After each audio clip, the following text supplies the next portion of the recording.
Hey friends, welcome back to Homestead on a Prayer. In case you're new here, I'm Jennifer. Today we are a few days into $50 February, which is sort of like a pantry challenge if you haven't been following along.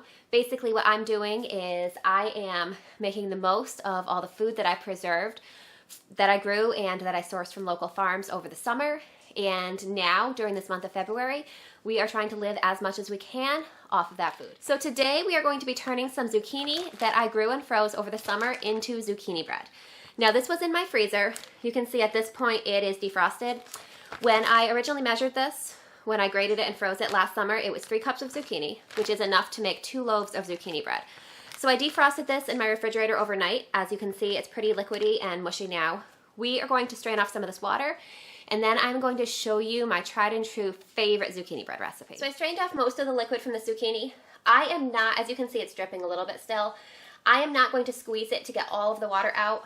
A lot of people will tell you to do that when you're making zucchini bread from frozen zucchini. I figure that all this liquid was originally in the zucchini anyway, and I don't strain it or squeeze it or anything when I'm using fresh zucchini. So I'm not going to really do that either now that I'm using frozen. As I said, I did drain off some of the extra loose liquid, but the liquid that's remaining with the zucchini, we're just going to leave it. We'll find out at the end of this recipe if this is a good idea or not. So as I said, this was originally 3 cups of zucchini. I'm just going to go ahead and add this into my bowl here. You can see I have 2 mixing bowls. I'm putting the zucchini in the larger one because this is the one that will eventually contain all of our ingredients. Now we're basically going to mix all the wet ingredients and the dry ingredients separately from each other. When I'm making this in the summer, when I'm using a fresh zucchini that I'm grating, I always like to grate the zucchini first so that I know exactly how much zucchini I have, because that's usually my limiting factor. That way I know if I have a zucchini that gives me 1.5 cups of grated zucchini, that's perfect for 1 recipe. 3 cups will give me about 2 recipes. The recipe that I'm using actually calls for 1 cup of grated zucchini, but I like to increase that a little bit, so I use about 1.5 cups. So if you get 2 cups, you could definitely still make 2 loaves with that, and it just wouldn't have quite as much zucchini. So into this bowl of zucchini, we are going to add the rest of our liquid ingredients. Now, since we're doubling this recipe, we're going to need about 2 cups of sugar. I usually go a little under that just by not filling my sugar cup all the way up to the top. I don't like my baked goods to be too sweet. You can't cut down the sugar too much because the sugar does also add to the body of the bread, but I just like to cut out probably a few tablespoons. So as I said, I'm making 2 loaves of zucchini bread today. So if you want to just make 1, then go ahead and use half of all the measurements that I'm using today. And I am also going to go ahead and type up the ingredients to this recipe in the video description. So if you just want to follow along with me and see the process, and then you decide to go ahead and make it later, you don't have to watch the whole video again. You can just go back to the video description and you can see the ingredient list that way. All right, to our zucchini and sugar, we're now going to need to add 2 eggs since we're doubling the recipe. So I am just going to go ahead and crack the eggs into a separate mug here.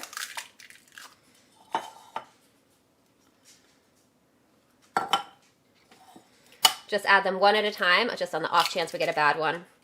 These are fresh eggs from my chickens that are only a couple days old. So I don't think we have to worry about that, but it never hurts to be a little careful. All right, now we're just going to go ahead and mix all this up.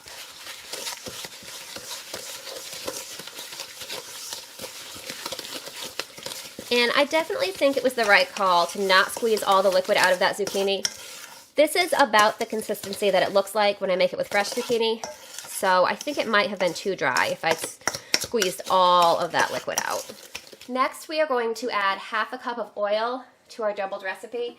Now the recipe will say to use cooking oil, like a vegetable oil or canola oil. I am actually going to break the rules and use olive oil. I know a lot of people say not to use olive oil in baking because it has a strong flavor. I find this bread is a spiced bread. It's got cinnamon in it and it's got nutmeg in it. And because of that, I think those flavors are strong enough to compete with the olive oil. And I don't find that the olive oil flavor overpowers the bread. I prefer to avoid using oils like vegetable oil and canola oil as much as possible. Avocado oil would be a great choice for this as well, but it's a little bit more expensive. So because of that, today I'm going to be using olive oil.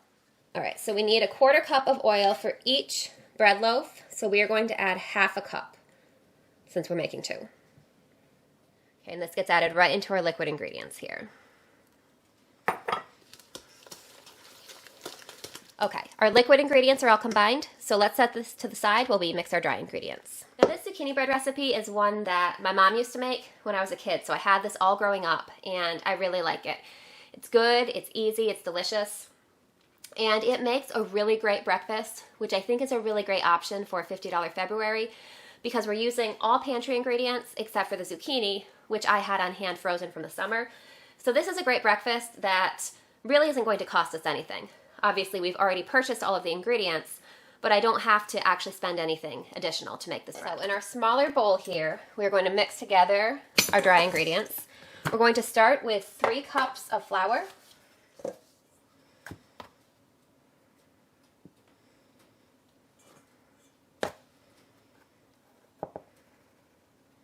Now, as you can see, I'm not really the neatest cook, but my food comes out good, and I figure that's what matters most, right? All right, and I forgot to hit record right there, so you missed hearing me say 2 teaspoons of cinnamon, but we've added our 2 teaspoons of cinnamon right into this batter here. Now we are going to add 1 teaspoon of ground nutmeg. If you have fresh nutmeg, you could definitely use that instead. I think I overdid it just a hair, but that should still be good. Now we are going to need 1 teaspoon of salt. Man, I think I have a little bit of a heavy hand today. I think I've over poured pretty much everything I've put in here.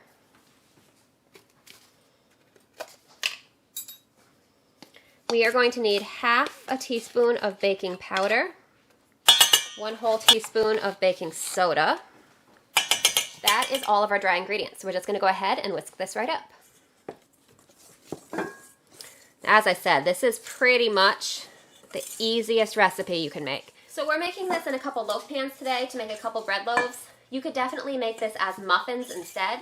You're just going to want to shorten your cooking time a little bit if you do that, but I've done it that way too. It's delicious.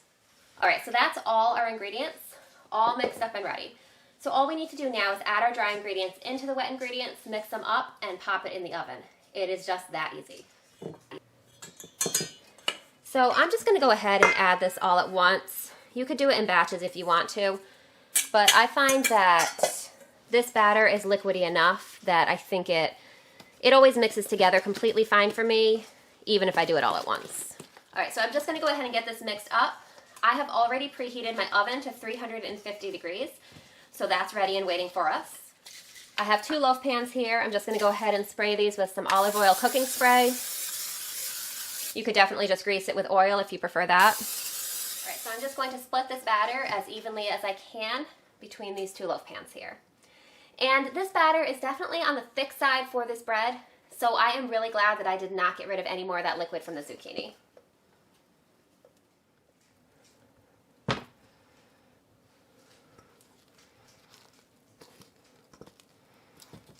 All right, our bread is all ready to go right in the oven. As you can see, it's not all that tall. It does rise a decent amount in the oven, but it's not going to be a huge tall bread loaf. It just makes just the perfect serving size, I think. So I'm going to go ahead and pop these in the oven.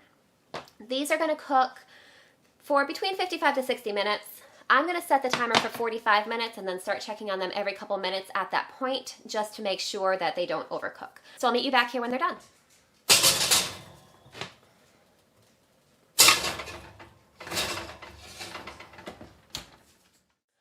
All right, so our bread came out of the oven just a few minutes ago. You can see it rose quite a bit. It looks nice and delicious. It smells really good. It smells really good when you're baking this bread.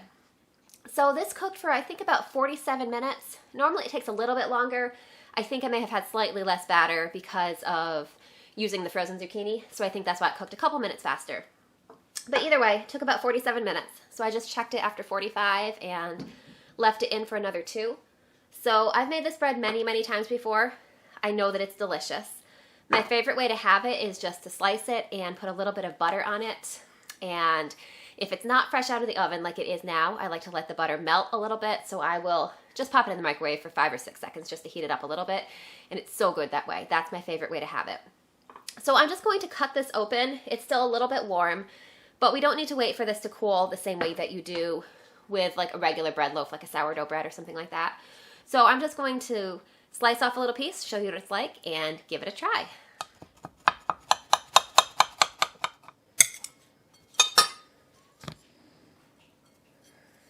All right, so let's try a little bite. Really good. So if you've got frozen zucchini in your refrigerator right now, go ahead and make this bread. Or you can grab some zucchini from your grocery store. That works really great in this bread too. My favorite time to make this bread is in, well, you know, I guess I have two favorite times to make this bread. I like to make it in the summer when I have lots of zucchini coming in, but I also like it in the winter when it's cold and we just want something nice and fresh. And I can pull some of that frozen zucchini out of my freezer and still enjoy some garden vegetables this way. So I hope that you guys will give this bread a try. So I know that I went ahead and sampled this bread, had to make sure it was good after all, but we are planning to use most of it for our $50 February challenge for a breakfast item. So I hope that you guys enjoyed making this bread with me today. Thank you for hanging out in my kitchen with me today. I hope to see you again soon, and I hope you're having a great day. Bye guys, I'll see you next time.